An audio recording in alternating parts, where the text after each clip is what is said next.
Rural folks, what are the things city folks won't understand? Before we start with the first story, please hit subscribe and ring the notification bell to stay updated with us. Story 1. I own a house that sits smack in the middle of 3 cattle farms. The other night, I took my dog out to pee well after dark. There was a weird noise and a pair of glowing eyes at the end of my driveway. It was, of course, a cow. I called my neighbor to the north. He drove his UTV down, inspected the cow, didn't recognize it, and called my neighbor to the south. He sent his teenage son over in a car with no catalytic converter muffler. He also didn't recognize the cow. Finally, my neighbor from the west was summoned on his ATV. It was his cow. The rest of us stood there drinking beer and watching the western neighbor drive his cow home with an ATV. Good times. Story 2. My neighbor keeps her horses on our farm because we have some pastures already fenced in and the horses keep the grass level. One of the horses, Rose, loves to get out of the pasture and mosey around the farm. More than once she's walked up to the house and bumped her nose against the window where I'm working inside to say hello. So of course I have to pop outside and pet her and then walk her back. She's a darling. Neighbor also has a cow named Star who likes to come up and visit her equine sisters. A bit later, when my neighbor realizes the cow's missing, I'll see her trudging up the lane with the lead and then the cow meekly following behind her. Story 3. Grew up rural, chose to live in the city after becoming an adult. I'd say the sheer level of how on your own you really are. A lot of rural folks romanticize it. And it is nice, unless you are one of the people forgotten or excluded by society. Develop a alcohol addiction, have problems getting food. Old age has slowed you down so much that you can't leave the house. Parents that taught you nothing and kicked you out at 18? Cool, that's all on you.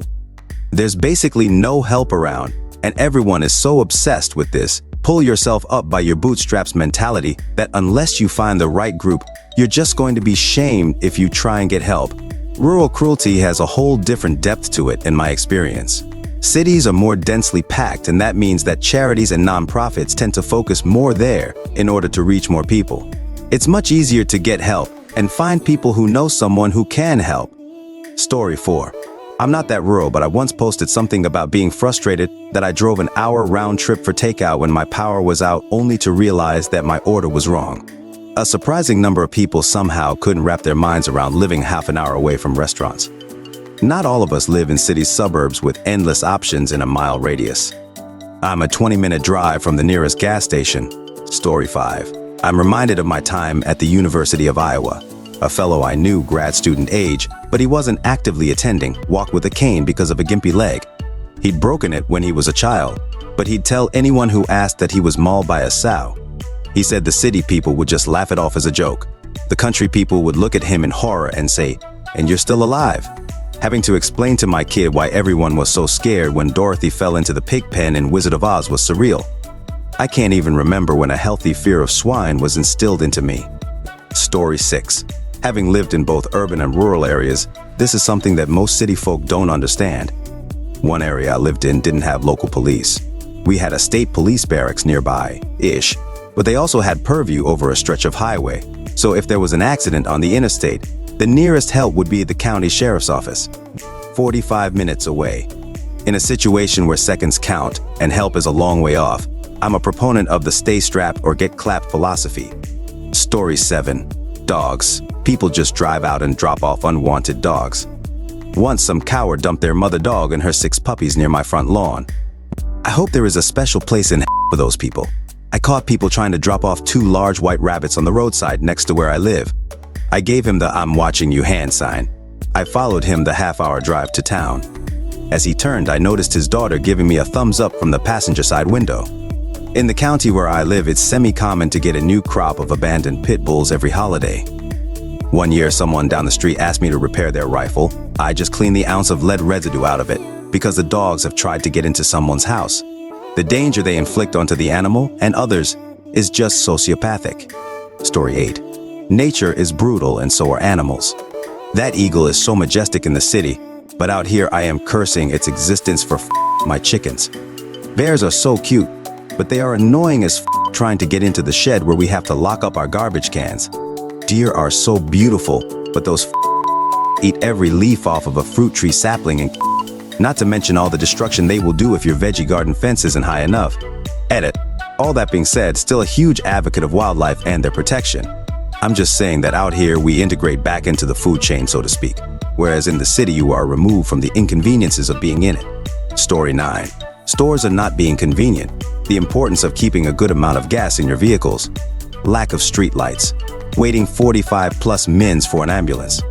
No public transport, no cabs, no Uber or Lyft, no food delivery. Quiet, except for the critters outside. Space, cleaner air, neighbors are far away. Ticks everywhere. Wood roaches and spiders the size of your hand. Snakes. So many. Trees. Catching yourself baby talking possums and raccoons. Had to talk a skunk out of my compost bin.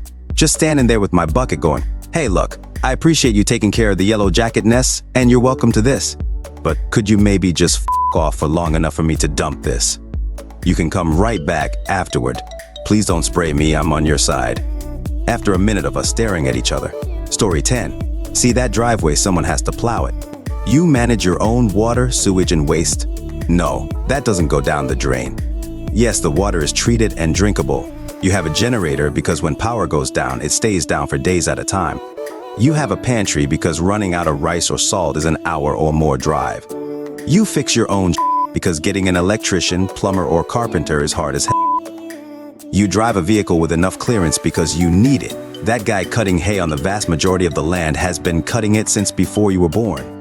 He chooses when and what time. That time is 6 a.m. Your mall truck is a joke out here. Story 11. If I call, nobody will be here for at least 30 minutes for EMS, 45 for fire, and an hour for police. And that's assuming they have nothing else to do and respond immediately. If the house is on fire, you call the neighbors. In less than 10, there will be half dozen tractors with water tanks and hoses.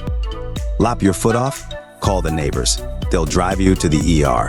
Somebody means to do you harm? Shoot back or die waiting for the sheriff. Your choice. My friend was in a terrible single car accident when his truck slid on the icy road around a turn, heavy with tools in the back. Straight into the side of a mountain. Not wearing a seatbelt, because it's in the country and you're always close to home, so why bother? So his face went straight into the dashboard. The impact severed nerves and tendons or whatever the heck lives in your face, cutting across from above the bridge of his nose like a unibrow, then tracing above the one eyebrow and hooking down around his cheekbone. His friends were driving behind him and came upon this mess and called an ambulance, but when they saw his face basically hanging off his skull, they threw him in their car and started driving to the nearest hospital, which is 50 minutes away when driving the speed limit. They passed the ambulance on its way up to town, when they were already only 15 minutes from the ER. He would have been waiting easily another half hour if they hadn't taken him, and that's just waiting for EMS to arrive, never mind the drive back down the hill. Story 12. Sounds are not the scary part. Silence is. Edit. I had been walking with my younger sister and dog. I was 10, she was 8. Suddenly the world went dead silent and my dog froze, trying to huddle near the ground. Almost immediately I unclipped her. Dog went bounding home, me and sis went to the road. Still utterly silent the whole time. Then my dad comes driving up with the dog and a rifle. We had only been about a mile away. As we're driving away, what's in the tree line? A mountain lion. If you're ever walking through the woods or out in the pine breaks and it goes silent. No bird song, no squirrels puttering around in the trees, even the cicadas go quiet. You need to get out of there yesterday. Something dangerous is quite close to you. Edit. And by get out of there, I mean calm and smart. Watch everywhere. Go slow. Any predator that'll cause this kind of silence in the woods, you do not want to run from. It's likely waiting for that, and it will outpace you. Be smart, keep a lookout, and walk, but walk towards out. Story 13. You're probably on well water, which means that if the power goes out, you no longer have water.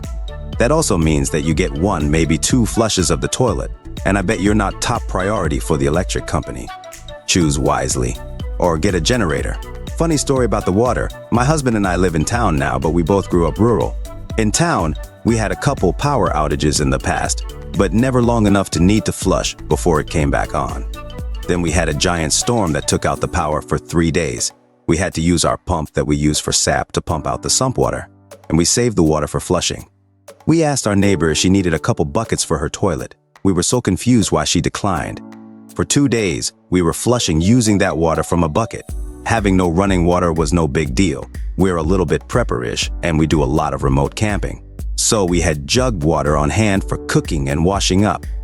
Then I reflexively turned on the faucet, and to our surprise, water came out. That's when we realized our ignorance. Story 14. I grew up in an extremely rural area and now live in an urban. You need a car. There is no walking anywhere. You go into town a few times a month if you don't work there.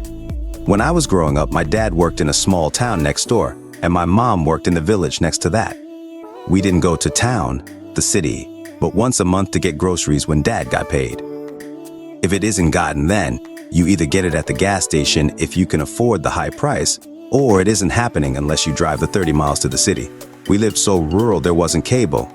We had a satellite or over-the-air antenna. You are the last to get anything. Whether it's a new channel, a new road, cell phone service, internet access, you're the last to get it. My brothers still live in the old home place and there isn't cable. It's satellite or streaming and the internet is still DSL. Most people who live there are families and know each other. About 50% of my classmates in school, our parents graduated together. One of my best friends was best friends with my mom in school. Everyone knows your business. I drove a vehicle that was outside the norm. Yellow color, bright yellow. I used to get a text message every time I left my house asking where I was going from someone who saw me. Life is slow. I hear people complain that in cities like Dallas and Phoenix there's nothing to do. El Mao, come to the rurals, man. You make your own fun or it ain't hard. Modern day conveniences don't exist. There is no Uber, no Uber Eats, no pizza delivery. Your local restaurant closes around 7-8, and the gas station may serve food for a bit before closing. If you feel like pizza or Taco Bell or Sonic, you're gonna drive at least 30 minutes to the city. There's no delivery or just walking up the street. Also includes emergency services. In my parish, county, we fell under the sheriff and it was common for there to be only 2 deputies patrolling at night. Need help? Sorry, both deputies are tied up right now. I'll try to find you someone from somewhere close by, but it may be a minute. Oh, and the EMS or volunteer fire have to be summoned from home. It's gonna be a minute or 2 extra.